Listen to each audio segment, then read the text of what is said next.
The silence in the clinic was a physical weight, a sterile blanket woven from the hum of air purifiers and the scent of nothing. Elian sat on the edge of the examination bed, the thin paper crinkling beneath his thighs. His own scent, a faint trace of chamomile and rain-soaked earth, was a ghost in the room, muted by the suppressants they injected into his bloodstream twice a week. It was a condition of his continued residency in Sector 7, a requirement for any Omega not formally bonded. To be scent neutral was to be safe. To be safe was to be invisible. He ran a hand over the smooth, synthetic fabric of his tunic, the texture as lifeless as the air he breathed. The medtech, a beta with a placid, forgettable face, had already drawn his blood, recorded his vitals, and updated his compliance file. Now, all that remained was the waiting. He was not sick. He was not being punished. He was simply being managed, a biological variable in a meticulously calculated equation. A soft chime echoed through the room, and the door slid open. It was not the med tech. It was a woman, her face a mask of professional calm, her suit a severe cut of charcoal grey that seemed to absorb the light.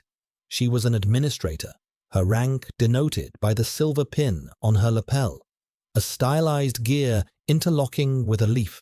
She held a data slate, its screen glowing with cool blue light. "Designate 884E, she said, her voice as crisp and sterile as the room. Elian. He flinched at the use of his name. Names were an intimacy, a currency he rarely traded. He inclined his head, a gesture of submission so deeply ingrained it was instinct. Administrator. She did not move closer. Her gaze was analytical, sweeping over him as if assessing a piece of equipment. Your file indicates a heightened sensory palate, an anomaly noted during your developmental assessments.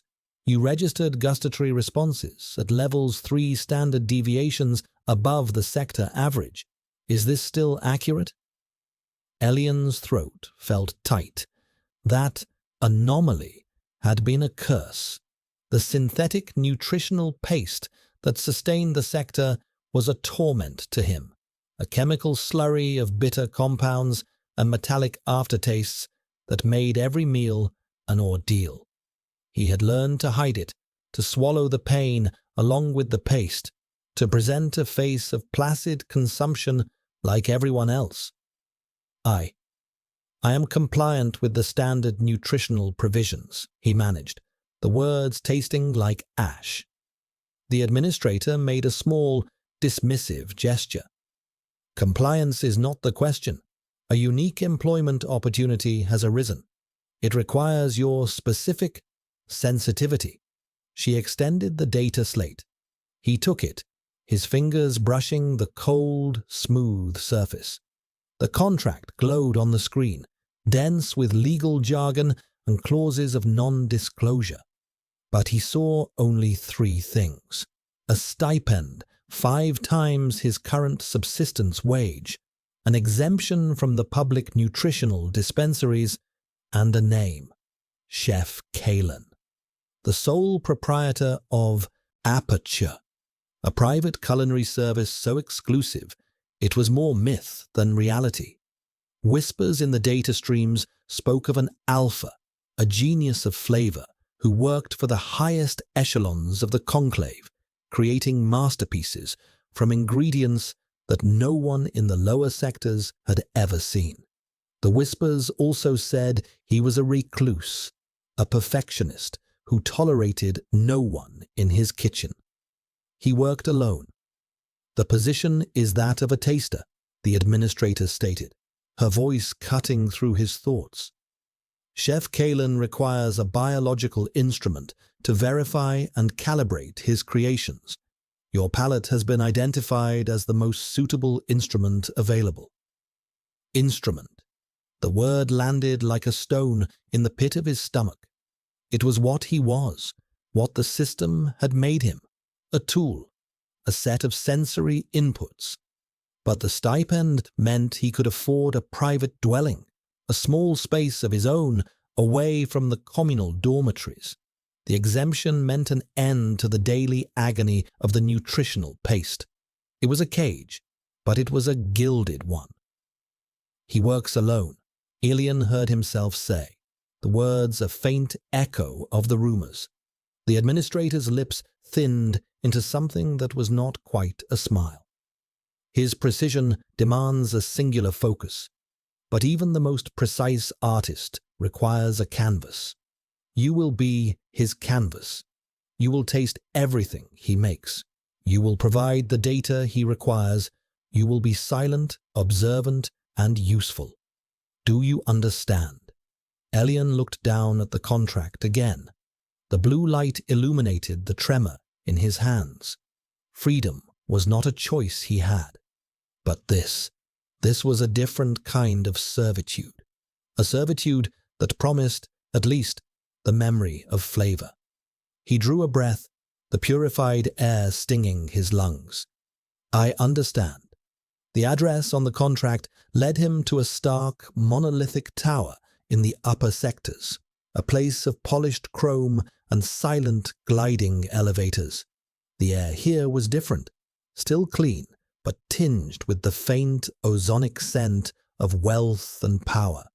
Kalen's kitchen was not in the tower itself, but in a self-contained unit connected by a sky bridge, a white cube suspended against the grey expanse of the city. The door slid open before he could touch it, revealing a space that was less a kitchen and more a laboratory. White walls, white floors, gleaming stainless steel surfaces that reflected the cool, indirect lighting with a surgical glare. There was no clutter, no warmth, just a profound, unnerving order. And in the center of it all stood the Alpha. He was tall, dressed in a severe black chef's coat that fit his lean frame with military precision. His hair was the color of dark ash, cut short. His face was sharp angles and controlled lines, his expression unreadable. He did not look up when Elian entered. He was focused on a single, perfect strawberry, holding it with a pair of delicate silver tweezers, examining it under a focused beam of light. The only scent in the room was his, and it was as clean and sharp as the space itself, vetiver and cold rain, a scent that spoke not of dominance, but of an almost chilling self-control. Elian stood just inside the doorway, his own suppressed scent feeling like a shameful void in the face of the Alpha's stark presence. He felt like a contaminant in this sterile environment. The silence stretched, thick and heavy, broken only by the faint hum of a ventilation system. Finally, Kalen placed the strawberry onto a small white porcelain plate.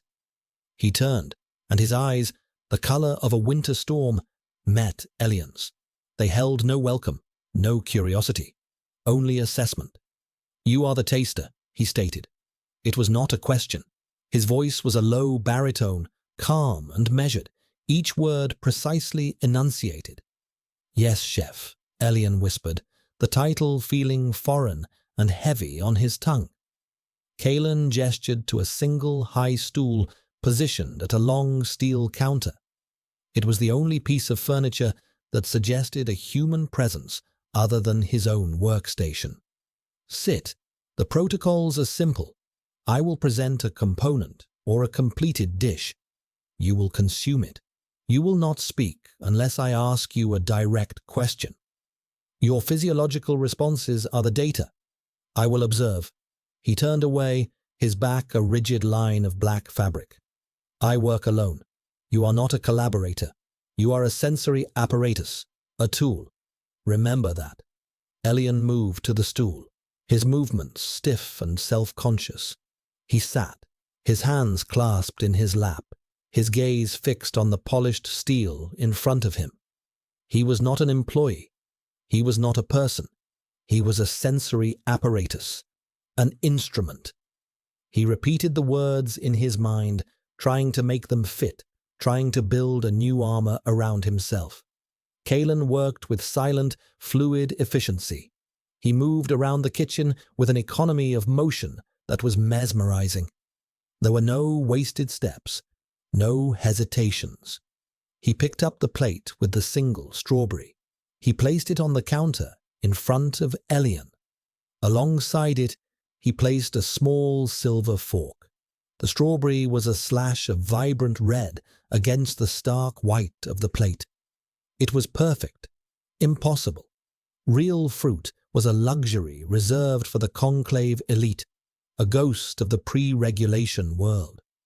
Elian stared at it, his heart beginning to beat a frantic, uneven rhythm against his ribs.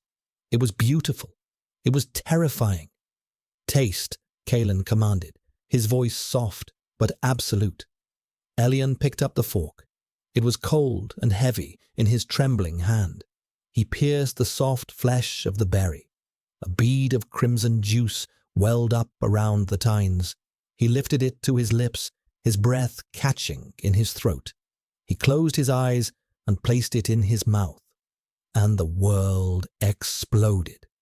An eruption of sweetness, a ghost of sunshine and earth, a complex, vibrant, living flavor that was so overwhelming it felt like a physical blow. It was nothing like the bland, synthetic approximations he knew. It was real. A tear escaped the corner of his eye, tracing a hot path down his cold cheek. It was the taste of a memory he didn't know he had. He opened his eyes. Kalen was watching him, his grey eyes narrowed, his expression intense and unreadable. He held a small stylus, making a note on a data slate. He was not looking at Elian. He was looking at the tear. He was recording the data. The days settled into a strange, monastic rhythm, a ritual of silence and sensation. Each morning, Elian would arrive at the white cube, suspended in the sky, and Kalen would already be there, a dark, focused silhouette against the sterile brilliance of his kitchen. There were no greetings exchanged, no pleasantries. Elian would take his place on the high stool, the cold steel of the counter a familiar shock against his forearms, and wait.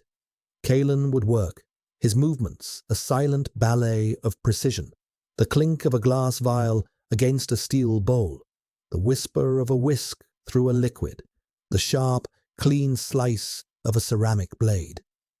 These were the only sounds that punctuated the oppressive hum of the ventilation system. And then the offerings would begin. Sometimes it was a single component, a drop of golden oil on a porcelain spoon that tasted of sun-warmed olives and bitter herbs, a single translucent sliver of cured fish that dissolved on the tongue into a wave of salt and sea, a crystal of sugar infused with the impossibly floral scent of lavender.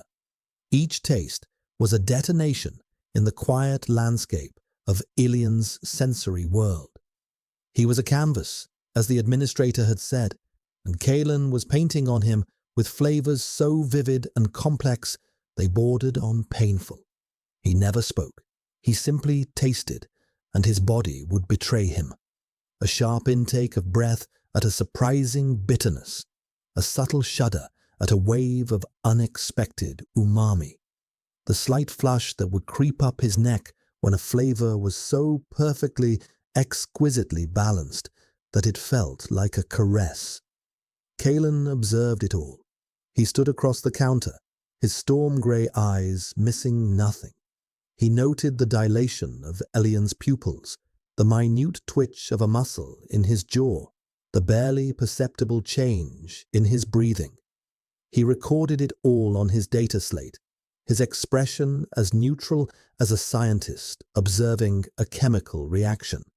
Elian felt stripped bare, his innermost responses laid out for inspection. He was an open book, and Kalen was reading him, page by page, without ever asking his name. He was an instrument, and the chef was tuning him. One afternoon, Kalen was working on a consommé. He had been simmering it for hours in a complex apparatus of glass beakers and tubes that looked more like something from an alchemist's laboratory than a kitchen. The air, for the first time, was filled with a scent that was not just Kalen's own controlled vetiver.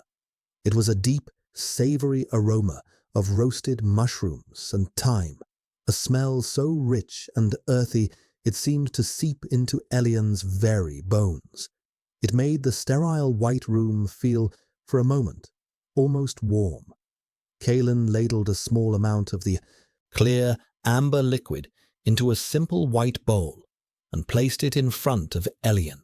Steam rose from it in a delicate, fragrant cloud. "Taste," Kalen said. His voice was the same low monotone, but Elian thought he detected a new intensity in his gaze. He lifted the spoon, the warmth of the porcelain a comfort in his hands. He brought the consommé to his lips and sipped.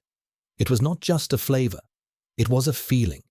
It was the warmth of a hearth on a cold night, the comfort of a heavy blanket, the feeling of safety. It tasted of a home he had never had but had always longed for. The sensation was so powerful, so deeply and profoundly comforting, that his carefully constructed composure shattered. A sob caught in his throat, thick and painful. His vision blurred as tears welled, hot and fast. He pressed a hand to his mouth, trying to stifle the sound, ashamed of the raw, uncontrollable emotion flooding through him.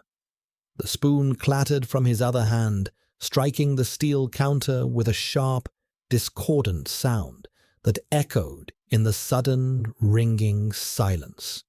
He hunched over, his shoulders shaking, utterly exposed. He waited for the cold reprimand, the dismissal, the reminder that he was merely an apparatus and that his emotional output was a system malfunction. But it didn't come. The silence stretched, broken only by his own ragged breaths. Slowly, hesitantly, he lifted his head. Kalen had not moved. He was still standing on the other side of the counter, his data slate and stylus forgotten on the surface beside him. He was staring at Elian, and for the first time, the mask of the dispassionate scientist was gone. His expression was one of stunned confusion, his grey eyes wide with something that looked almost like alarm. The calculated distance between them had vanished, and in its place was a raw, unnerving intimacy. He looked at Elian not as an instrument, but as a person who was breaking in front of him. "The data," Kalen began, his voice rough, as if he had forgotten how to use it. He stopped. He looked from Elian's tear-streaked face to the bowl of consommé and back again. The connection between the two, the cause and the visceral effect, seemed to hang in the air between them, a tangible, shimmering thing.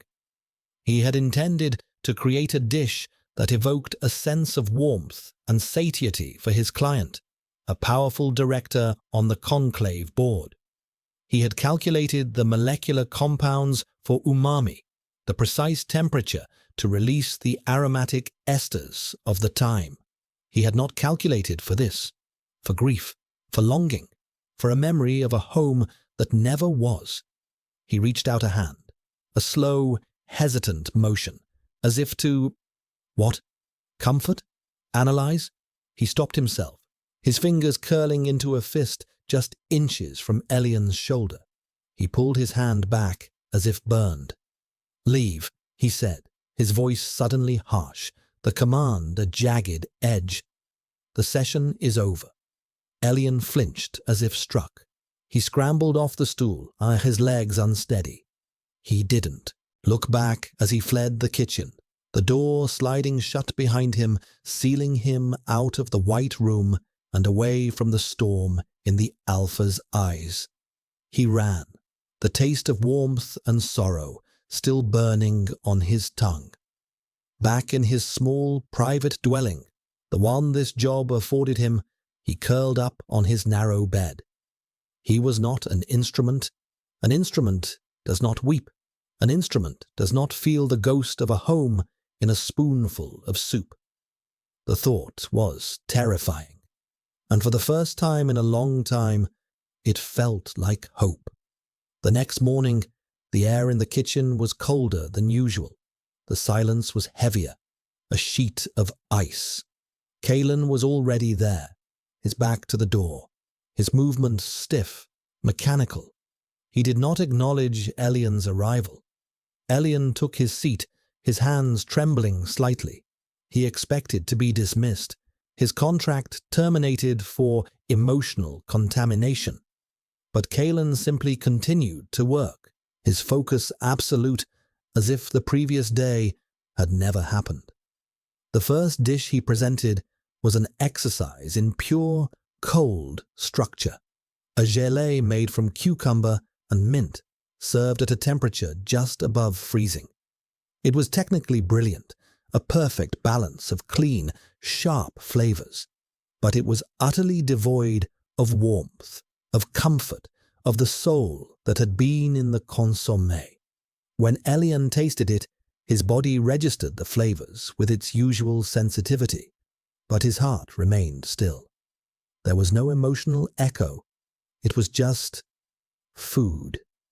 Kalen watched him, his expression once again a carefully constructed mask of neutrality. He made his notes. "Acceptable," he murmured, more to himself than to Elian. He proceeded like this for hours, presenting a series of dishes that were all masterpieces of technique but emotionally sterile. A sliver of raw fish cured in a citrus brine so acidic it was almost painful. A foam of bitter greens that dissipated on the tongue into nothingness. A shard of caramelized sugar that was all sharp edges and brittle texture. It was a punishment, a recalibration. Kalen was trying to force him back into the box of a simple sensory apparatus, to erase the messy, unpredictable emotional data from the equation. He was reminding Elian of his place. You are a tool. Your feelings are irrelevant. But something in Elian had shifted. The taste of the consommé lingered, a phantom warmth in his chest. He had been seen, truly seen, in that moment of vulnerability, and he could not unknow it. As Kalen worked on the final dish of the day, Elian watched him.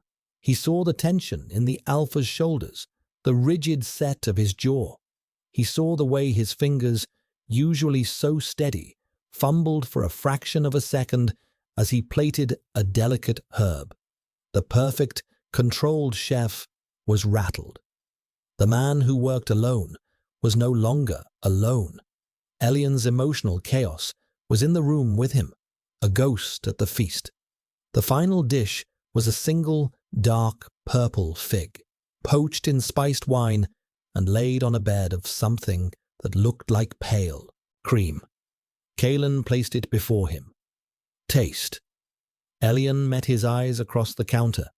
For a fleeting second, he saw a flicker of something in their grey depths. Not anger, not frustration, something closer to a plea. He picked up the spoon. He cut into the fig, the soft flesh yielding easily. He took a bite, the complex sweetness of the fruit mingling with the warm spice of the wine and the cool, tangy smoothness of the cream, which he now recognized as a form of cultured goat cheese. It was an astonishing combination. It was bold. It was intimate. It was a contradiction to the cold, sterile dishes that had preceded it. It was a question. And as the flavors washed over him, Elian did something he had never done before. He did not wait for his body to react. He did not let the tears come. He held Kalen's gaze, and he spoke. "The cinnamon is too forward," he said, his voice quiet but clear in the silent room. "It overshadows the honeyed notes of the fig. It feels like a defense. The silence that followed was absolute. Kalen froze, his hand hovering over his data slate. He stared at Elian, his mask of neutrality finally cracking, revealing the raw shock beneath. Elian had broken the primary rule. He had spoken. He had offered not just data, but an opinion, an interpretation. He had presumed to understand the chef's intent. Elian's heart hammered against his ribs. He had crossed a line. He had sealed his own fate. But he didn't look away. He held the alpha's gaze, his own expression steady. Kalen's eyes narrowed. He looked down at the dish, then back at Elian. He walked around the counter, his steps slow and deliberate, until he was standing beside Elian's stool. The proximity was dizzying. Kalen's scent, vetiver and rain, was stronger here, clean and sharp, and underneath it, Elian could detect something else, a faint, almost imperceptible current of agitated ozone, like the air after a lightning strike. He reached out and picked up the second spoon that lay on the plating tray. He dipped it into the dish, taking a small taste of the fig and the cream. He closed his eyes for a moment, his expression intensely focused. The muscle in his jaw worked. When he opened his eyes, he looked not at Elian, but at the dish. "The cinnamon," he said, his voice a low murmur, "is a wall." He turned and walked back to his station, his back once again to Elian. He did not say another word. He did not tell Elian to leave. He simply picked up a small, clean bowl and began to work, his movements precise and focused, but different. He was remaking the goat cheese cream, without the cinnamon. Elian sat on his stool, his body trembling with the aftershock of his own audacity. He had spoken, and the chef had listened. He was not an instrument. He was not just a canvas. In that moment, the sterile white kitchen had become a space of conversation, a dialogue spoken in the language of flavor. And the man who insisted he worked alone had, for the first time, allowed another voice into his creation. The dynamic in the kitchen was irrevocably altered. The silence was still there, but it was a different kind of silence now. It was no longer the oppressive weight of a void, but the quiet, charged space between two people who were learning a new language. Kalen no longer treated Elian as a piece of laboratory equipment. He would still present the dishes with his customary precision, but now he would watch Elian's face as he tasted, his gaze searching not just for physiological reactions, but for the flicker of understanding, of recognition. And Elian, in turn, would no longer remain silent. After each tasting, he would wait for Kalen's acknowledging nod, and then he would speak. His feedback was quiet, hesitant at first, but grew in confidence. "The acidity needs a counterpoint," he might say. "Something with fat and texture, to soften the edges." Or, "This tastes of longing. Is that the intent?" Kalen rarely replied directly. He would simply listen, his expression unreadable. And then he would turn back to his work, his movements thoughtful. He was still the master of this domain, his control absolute. But Elian was no longer just a subject within it. He was a mirror, a reflection that showed Kalen the parts of his own creations that he could not see or taste himself. One afternoon, while Kalen was meticulously deconstructing a quail for a new dish, the kitchen's integrated comm system chimed. It was a sound Elian had never heard before. Kalen stiffened, his knife pausing mid-slice. He touched a panel on the wall, and a voice, smooth and cold as polished glass, filled the room. "Chef, a progress report is due. The solstice dinner approaches." Elian's blood ran cold. He recognized the voice from administrative broadcasts. It was Director Valerius, a member of the Conclave's inner circle, a man whose name was synonymous with the cold, unyielding logic of the system. He was Kalen's client. "The preparations are on schedule, Director," Kalen replied, his voice betraying no emotion. "The menu architecture is complete. I am in the final calibration phase." There was a pause. Then Valerius's voice, now laced with a silken thread of something proprietary and unpleasant. "And the new asset, the Omega, is it performing to specification?" Asset, specification. The words were a physical blow. Elian felt himself shrink on the stool, the familiar feeling of being an object, a thing, washing over him. Kalen's back was to him, but he saw the muscles in his shoulders bunch under the black fabric of his coat. "The taster's palate is adequate for the task," Kalen said, his voice tight. "Its input has been useful." "Excellent," Valerius purred. "An artist is only as good as his tools. See that you keep your tools well maintained, Chef." The connection ended, plunging the room back into silence. But the silence was poisoned now, tainted by the director's chilling voice. Kalen stood motionless for a long moment, his hand resting on the hilt of his knife. The knuckles were white. He was not an asset, Elian thought, the words of fierce, silent rebellion in his mind. He was not an experiment. He was not a tool. He slowly exhaled, the sound a ragged whisper in the quiet. Kalen turned, his face a pale, strained mask. He looked at Elian, and his eyes were dark, with an emotion Elian couldn't name. It was not anger. It was something deeper, more complex, something that looked like regret. "He does not understand," Kalen said, the words seeming to be torn from him. "He sees everything as a component, a variable to be controlled." "Like the cinnamon," Elian said softly. Kalen's gaze sharpened. "What?" "You used it as a wall," Elian clarified, his voice barely audible. "To control the flavor, to hide the intimacy of the fig. The director, he is like that. All walls." A strange expression passed over Kalen's face. He walked over to a refrigerated unit and removed a small, unlabeled bottle filled with a clear liquid. He poured a tiny amount into a glass and pushed it across the counter to Elian. It was water. Just water. "Taste." Elian looked at him confused, but obeyed. He took a sip. It was clean, pure, devoid of any character. It was the standard recycled water of the sector. "Now this," Kalen said. He took another glass and placed a single drop of a golden-hued liquid into it from a different vial, then filled it with the same water. He pushed it toward Elian. Hesitantly, Elian drank. The water was transformed.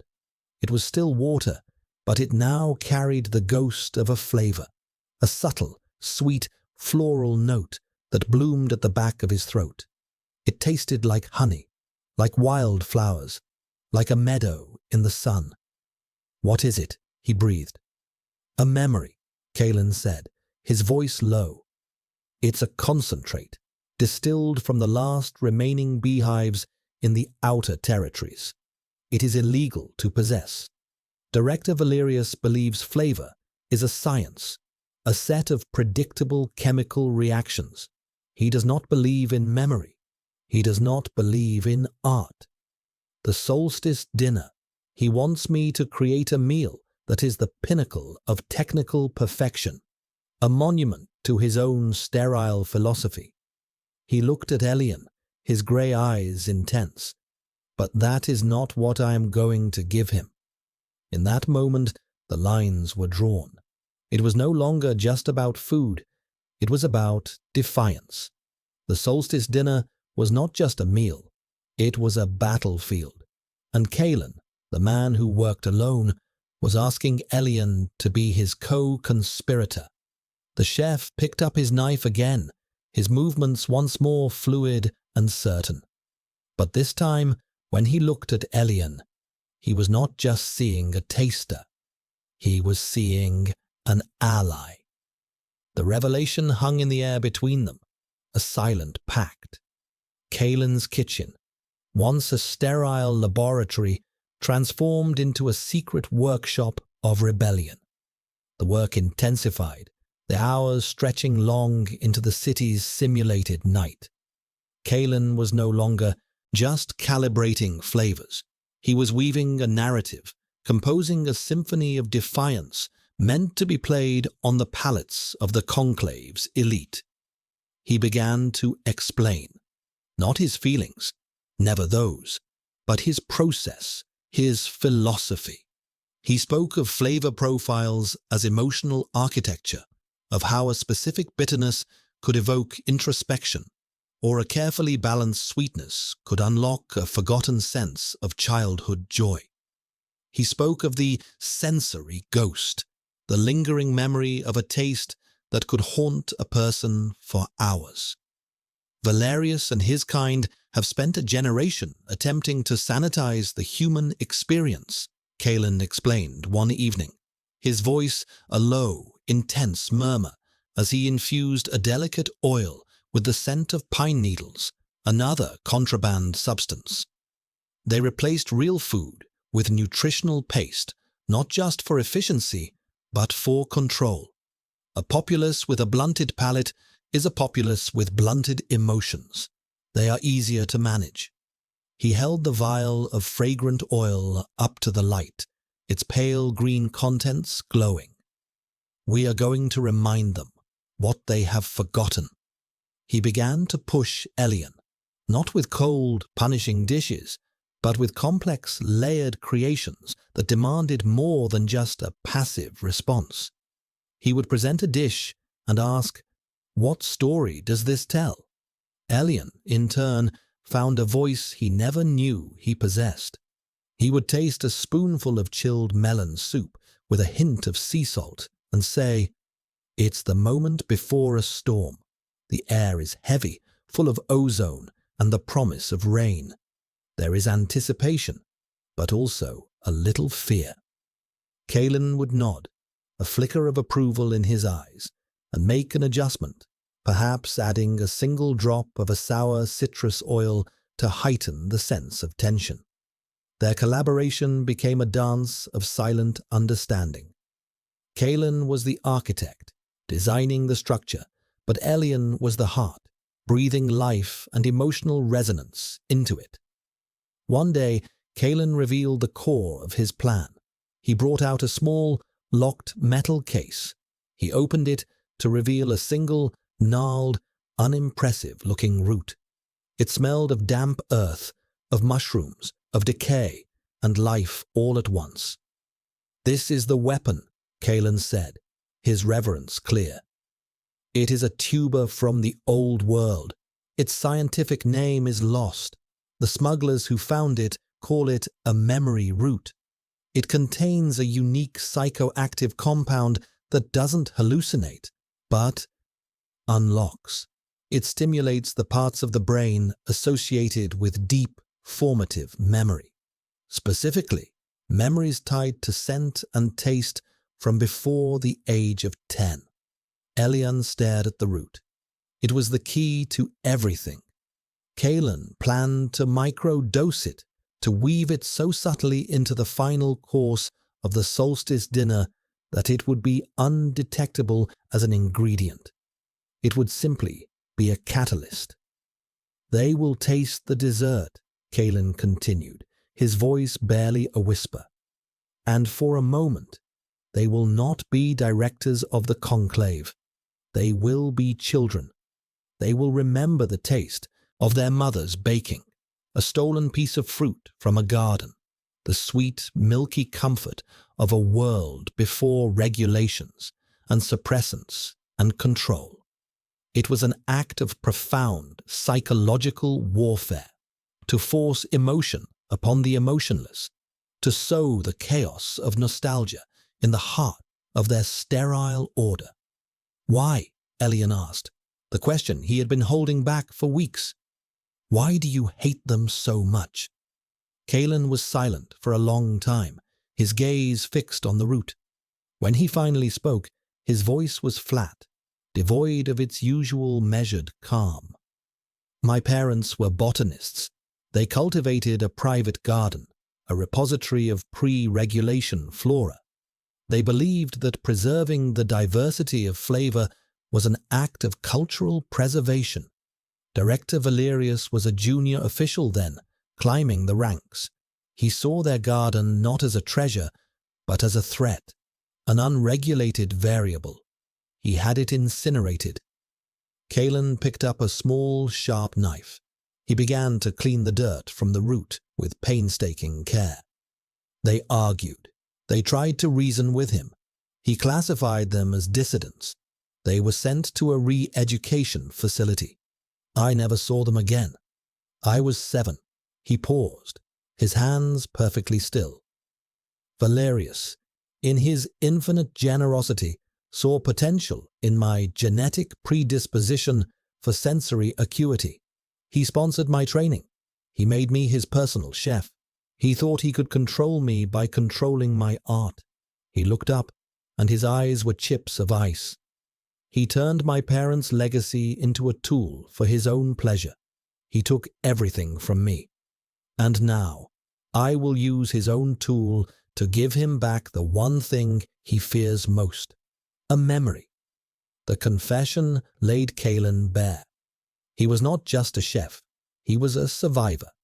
His perfectionism was not just a trait, it was a shield. His kitchen was not just a laboratory, it was a fortress built around a core of unimaginable grief. Elian felt a surge of protectiveness so fierce it stole his breath. He reached out, his hand hovering over Kalen's. He did not touch him. He knew the alpha would not tolerate the physical contact. Instead, he simply let his hand rest there, in the space between them, a silent offering of solidarity. "You are not alone in this," Elian said, his voice firm. Kalen looked at Elian's hand, then up at his face. The rigid control in his expression softened for a fraction of a second, revealing a flicker of raw, aching vulnerability. He gave a single, sharp nod. The conversation was over, but in the charged silence of the kitchen, their alliance was sealed. They were no longer chef and taster, master and tool. They were partners, bound by a shared purpose, preparing for a war that would be fought with spoons and forks on the battlefield of a dinner table. He was not an asset. He was not an experiment. He was a mirror. And Kalen was finally ready to look at his own reflection. The days leading up to the solstice dinner were a blur of intense, focused activity. The sterile white kitchen became a crucible, the air thick with tension and the complex aromas of their rebellion. Kalen moved with a feverish energy, his usual calm precision honed to a razor's edge. Elian was no longer confined to his stool. He moved around the kitchen with Kalen, a shadow at his side, his role having evolved from a passive instrument to an active participant. He fetched ingredients, he monitored temperatures, and most importantly, he tasted. He tasted every component, every reduction, every infusion, his palate, the final arbiter of their shared intent. They worked in a state of heightened intimacy, their communication pared down to a shorthand of glances, nods, and single words. A raised eyebrow from Kalen as Elian tasted a sauce, a small shake of the head from Elian, a nod of understanding from Kalen as he turned to add a pinch of salt. Their scents, once so distinct and separate, now seemed to mingle in the enclosed space. Kalen's sharp vetiver and Elian's soft chamomile, a quiet, unconscious defiance of the scent-neutral world outside. One evening, as Kalen worked on the dessert, the vessel for their memory root, he faltered. He was creating a delicate sugar cage, spinning molten caramel into fine, golden threads. His hands, usually so impossibly steady, trembled. A thread snapped. He cursed under his breath, a low, frustrated sound, and swept the ruined confection into the disposal unit. He leaned against the counter, his head bowed, his breath coming in ragged bursts. The weight of his past, of his purpose, was threatening to crush him. Elian approached him cautiously. He didn't speak. He simply took a clean cloth, soaked it in cool water, and gently began to wipe a smudge of caramel from Kalen's temple. It was the first time he had ever initiated physical contact. Kalen froze at the touch, his entire body going rigid. For a second, Elian thought he had made a terrible mistake, that the Alpha would recoil, enraged at the invasion of his space. But he didn't. He remained perfectly still, his eyes closed, and slowly, the rigid tension in his shoulders began to dissolve. He leaned into the touch, just for a fraction of a second, a silent, desperate admission of exhaustion. "It has to be perfect," Kalen whispered, his voice rough with strain. "It has to be flawless, or he will see the flaw. He will see the intent." "It is not about perfection," Elian said softly, his fingers stilling on Kalen's temple. "It is about honesty. The memory root, it will not work if the dish itself is a lie. It has to taste true." Kalen opened his eyes. They were dark, haunted. He looked at Elian, his gaze searching. In that moment, the years of carefully constructed solitude, of icy control, seemed to fall away, leaving only the grieving 7-year-old boy behind. The chef, the artist, the rebel, he was also just a man, buckling under the weight of his own revenge.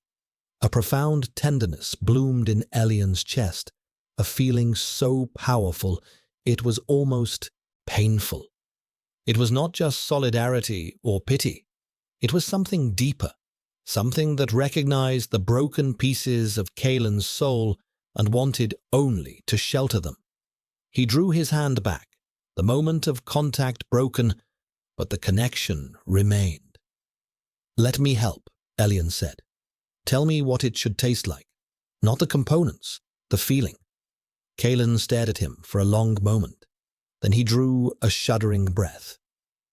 "It should taste like safety," he said, the word tasting foreign on his tongue. "It should taste like the moment you realize the storm has passed and you can see the sun. It should taste like hope." Together, they rebuilt the dessert from the ground up. Elian described the flavors of hope as he understood them: the clean sweetness of a crisp apple, the gentle warmth of vanilla, the surprising bright burst of a raspberry. Kalen listened, translating Elian's emotional language into the precise science of his craft.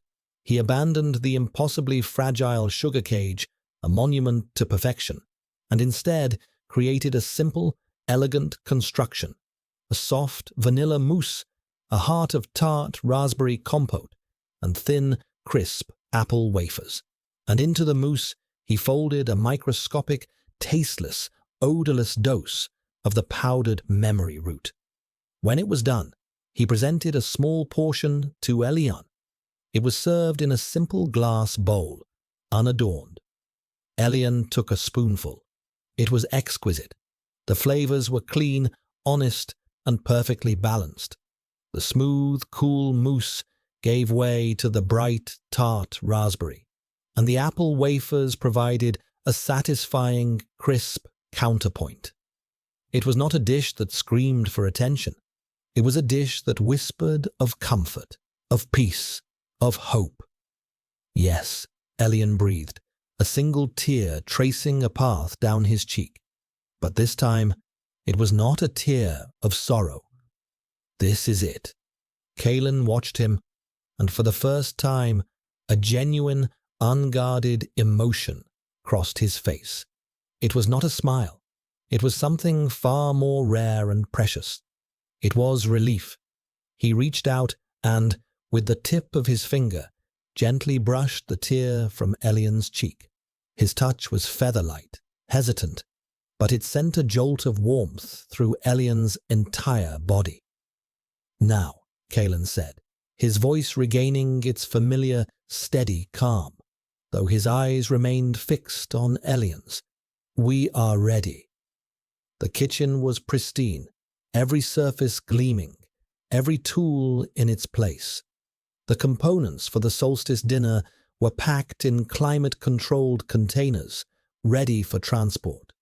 The war was coming, and they had forged their weapons not from steel, but from sugar and spice and memory. The day of the solstice dinner arrived, grey and oppressive. A sterile transport vehicle bearing the conclave's insignia arrived to collect Kalen and his materials. Elian, dressed in a simple, formal grey tunic, stood beside him. His presence was non-negotiable. Kalen had insisted that his sensory apparatus was required for final on-site calibration. It was a lie, but one delivered with such cold authority that no one had questioned it. The venue was the director's private dining hall at the apex of the conclave tower. It was a room designed to intimidate, a cavern of black marble and polished chrome, with a single massive window, offering a panoramic, godlike view of the sprawling sector below. The air was cold, recycled, and utterly devoid of scent. Seated around a long, obsidian table were Director Valerius and 10 other high-ranking members of the conclave, their faces impassive, their postures rigid. They were the architects of this colorless world. Valerius, seated at the head of the table, was a study in controlled stillness. His silver hair was perfectly coiffed, his dark suit immaculate. His eyes, a pale, washed-out blue, held a proprietary gleam as he watched Kalen and Elian enter the attached finishing kitchen. "Chef," he said, his voice smooth and resonant, "we await the fruits of your genius." Kalen gave a stiff, formal bow. "Director." He did not look at Elian, but Elian could feel the tension radiating from him, a low, thrumming vibration. The finishing kitchen was a smaller, but no less sterile version of Kalen's own. They worked in tandem, their movements a silent, practiced choreography. Elian's role was to be invisible, to assist, to be the tool he was pretending to be. But as he handed Kalen a heated plate or a perfectly tempered sauce, their fingers would brush, a fleeting contact that was a lifeline in this cold, hostile environment. The first few courses were served. They were masterpieces of Kalen's technical skill, designed to meet Valerius's expectations of sterile perfection, a chilled, clear tomato essence with a single basil leaf suspended in its center, a sliver of pale fish, barely cooked, served on a slate of chilled stone. Each dish was met with murmurs of intellectual appreciation from the table. They admired the technique, the precision, the artistry. They did not feel the food. They analyzed it. Valerius was pleased. He saw the meal as a reflection of his own philosophy. Order imposed upon nature, emotion distilled into pure, predictable science. He saw Kalen as his greatest creation, the ultimate tool of his aesthetic. He occasionally glanced at Elian, who stood silently in the shadows of the finishing kitchen with a look of smug ownership. The asset was performing its function. All was in order. Then came the dessert, the final act. Kalen plated it with hands that were now perfectly steady. The simple glass bowls with their soft white mousse, their hidden heart of raspberry, their crisp apple wafers. It looked unassuming, almost childish, after the severe modernism of the preceding courses. Alien's heart hammered against his ribs. This was it, the moment of truth. He watched as the servers placed the bowls before the directors. He watched as they picked up their spoons. He watched as they took the first bite. For a moment, nothing happened. They tasted. They analyzed. A pleasant combination of textures, a well-balanced flavor profile. And then the memory root began its subtle work. It was not a sudden, dramatic event. It was a slow, creeping tide. The director of urban planning, a woman with a face like a clenched fist, paused, her spoon halfway to her lips, her eyes unfocused. A faint, confused frown touched her mouth. She was not in the conclave tower. She was in a sun-drenched kitchen, and the air smelled of baking bread, a scent she had not encountered in 50 years. The head of resource allocation, a man whose entire life was a series of spreadsheets, let his spoon clatter against his bowl. His rigid posture softened. He could feel the phantom sensation of sticky jam on his fingers, the taste of a wild berry he had picked from a forbidden hedge as a boy. Chaos, subtle and insidious, began to ripple around the table.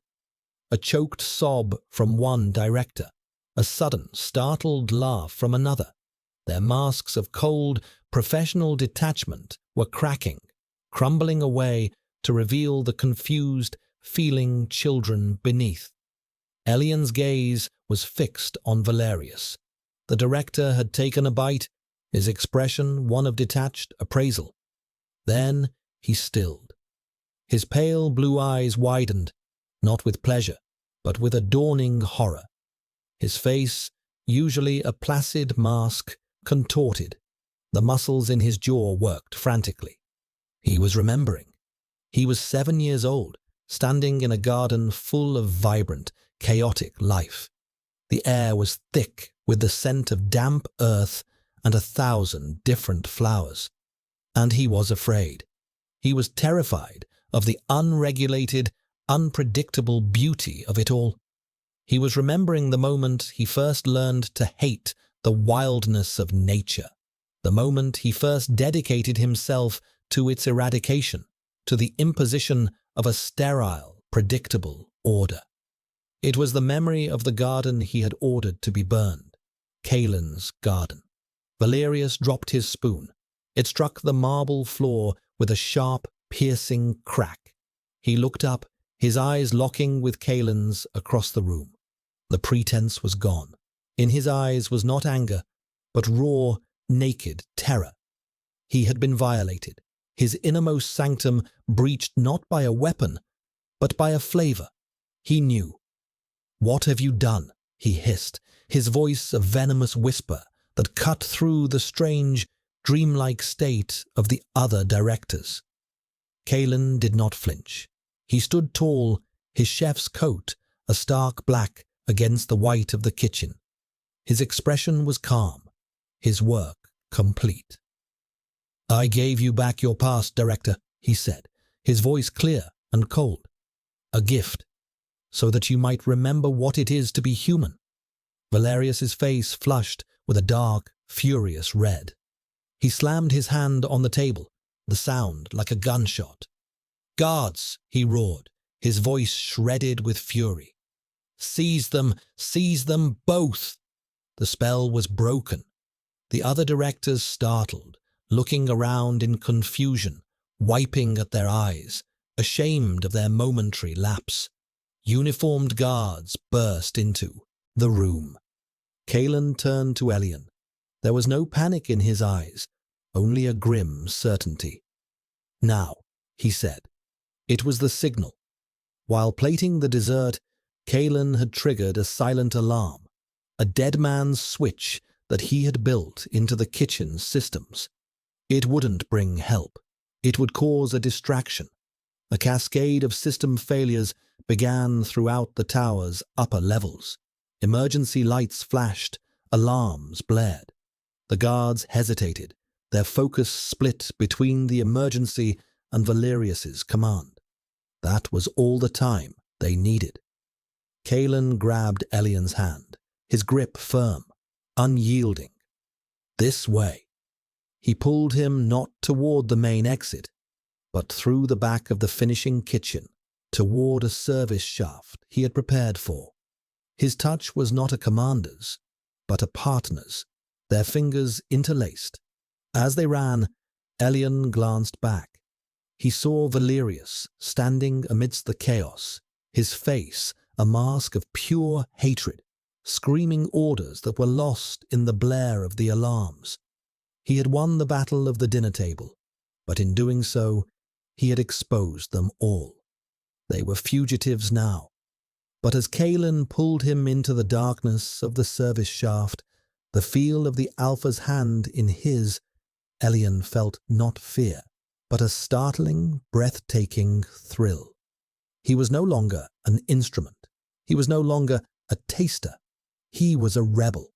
And for the first time in his life, he was not running from something. He was running toward it. The darkness of the service shaft was absolute, a sensory void that was a stark contrast to the explosion of emotion they had just unleashed. The air was thick with the smell of dust and old machinery. The only sounds were their own ragged breaths and the frantic pounding of their hearts. Kalen led the way, his hand still holding Elian's, a warm, solid anchor in the disorienting blackness. He moved with a confidence that spoke of meticulous planning, his free hand tracing a path along a conduit on the wall. This escape was not an improvisation. It was the final, calculated step in his long-planned revenge. They descended for what felt like an eternity, the alarms from the dining hall fading into a distant, muffled pulse. Finally, Kalen stopped. Elian could hear him manipulating a locking mechanism, a series of soft clicks and a low groan of protesting metal. A panel slid open, flooding the shaft with the dim, artificial twilight of the lower sector maintenance corridors. They scrambled out, Kalen sealing the panel behind them. They were in the guts of the city, a labyrinth of pipes and wiring that was the antithesis of the polished chrome and marble above. "This way," Kalen said, his voice low and urgent. "There's a transport hub 3 levels down. Waste disposal units. They're automated, unmonitored." They moved through the deserted corridors, their footsteps echoing in the silence. The adrenaline of the escape was beginning to fade, replaced by a deep, bone-weary exhaustion. The full weight of what they had done, what they had sacrificed, began to settle on Elian. He had a home, a name, a fragile sense of security. He had given it all up for a man he barely knew, for a principle he had only just learned to embrace. He looked at Kalen, whose profile was sharp and grim in the dim light. He had spent his entire adult life focused on a single moment of revenge. Now that it was over, what was left? Was Elian just a means to an end, a tool that had served its purpose and would now be discarded? The thought sent a chill colder than any of Valerius's dining halls through him. As if sensing his turmoil, Kalen stopped in the shadow of a massive ventilation unit. He turned to face Elian, his grey eyes searching in the gloom. He was still holding Elian's hand. He hadn't let go. "Are you afraid?" Kalen asked, his voice softer than Elian had ever heard it. Elian couldn't find the words to answer. He was terrified. He was exhilarated. He was lost. He simply nodded, his throat tight. Kalen's thumb brushed over his knuckles, a small, grounding gesture. "So am I," he confessed, the admission a crack in his armor of self-control. "For 20 years, my path has been a straight line, leading to tonight. I never planned for after." He looked down at their joined hands, a flicker of wonder in his expression, as if he were surprised to find it there. "I never planned for you." The simple, devastating honesty of his words shattered the last of Elian's fear. He was not a tool. He was the unplanned variable, the beautiful, chaotic anomaly in the chef's perfect equation. "You said you work alone," Elian whispered, the memory of Kaelin's first words to him echoing in the cavernous space. A faint, bittersweet smile touched Kaelin's lips. It transformed his severe face, softening the sharp angles, revealing a hint of the man behind the mask. "That was a lie," he said. "I was just waiting for my partner." He raised Elian's hand, and, in a gesture of profound, startling intimacy, he brushed his lips against Elian's knuckles. The touch was brief, chaste, but it was a vow, a promise. It sealed the pact that had been forged in a sterile white kitchen and tested in the heart of the enemy's power. It was everything.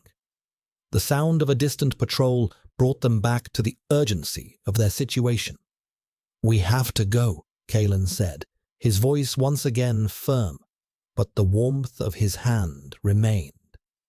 They found the waste disposal hub, a vast automated chamber where large containers were loaded onto magnetic rails and sent to the processing plants in the outlands, the toxic, unregulated territories beyond the city's perimeter.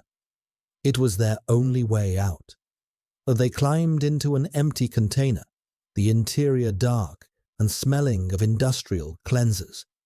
Kaelin sealed the hatch from the inside, plunging them back into darkness. A moment later, with a lurch and a low hum, the container began to move.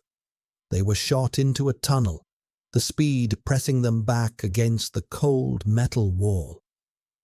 The darkness huddled together. Elian could feel the steady rhythm of Kaelin's breathing, could smell the clean scent of vetiver now mingled with the dust of their escape. He was no longer just a sensory apparatus. He was a person, a fugitive, a co-conspirator. He was Kaelin's partner. He rested his head against the Alpha's shoulder, a gesture of trust he never thought he would be capable of. Kaelin did not pull away. Instead, he wrapped his arm around Elian, pulling him closer, a silent shield against the unknown future hurtling toward them. He was not an asset. He was not an experiment. He was home.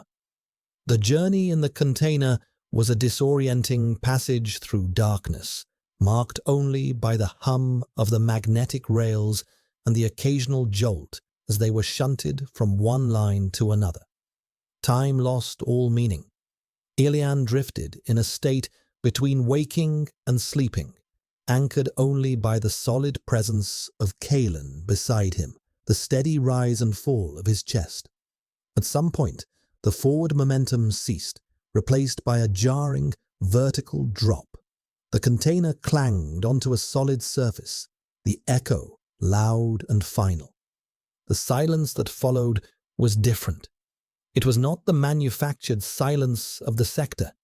It was a thick, heavy quiet, pregnant with unseen things. Kaelin moved, his arm leaving Elian's shoulders.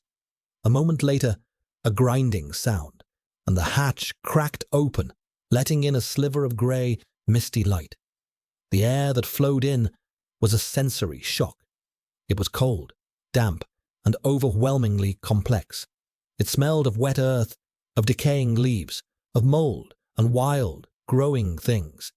It was the smell of a world without purifiers, a world that was unapologetically, chaotically alive. Kaelin pushed the hatch fully open and climbed out. He reached back in, his hand extended to Elian. "Welcome to the Outlands," he said, his voice low. Elian took his hand and let Kaelin pull him out.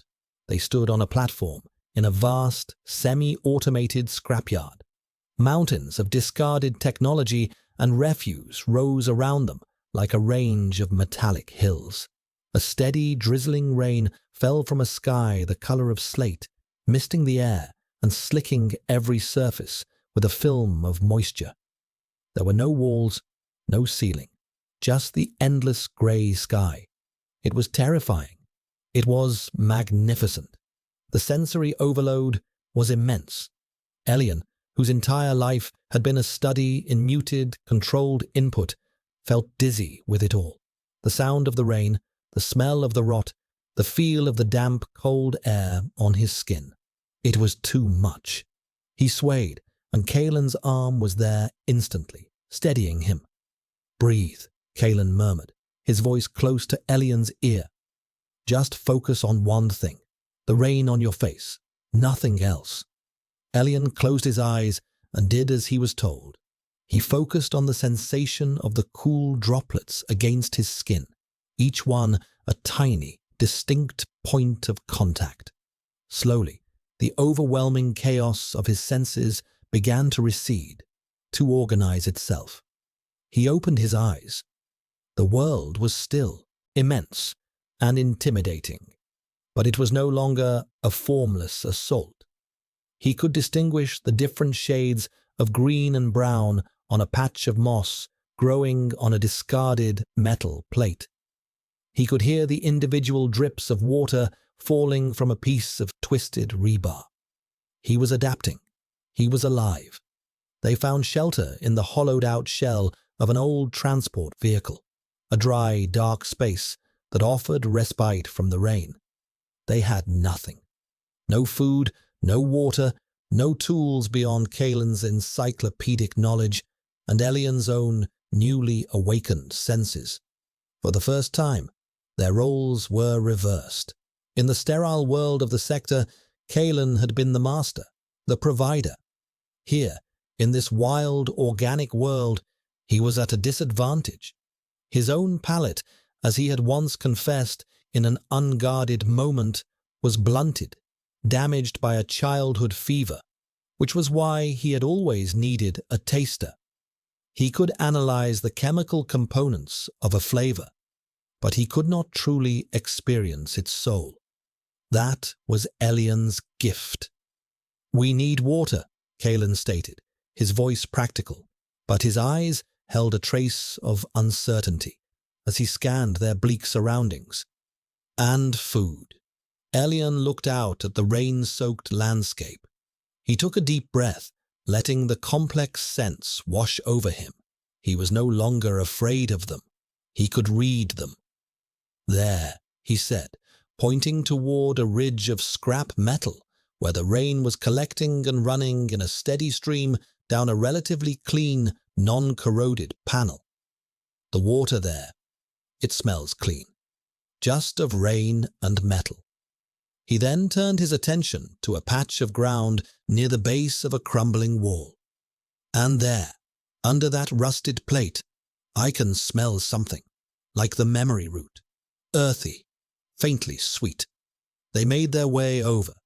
Kaelin, using a sharp piece of scrap, dug into the damp soil where Elian had indicated.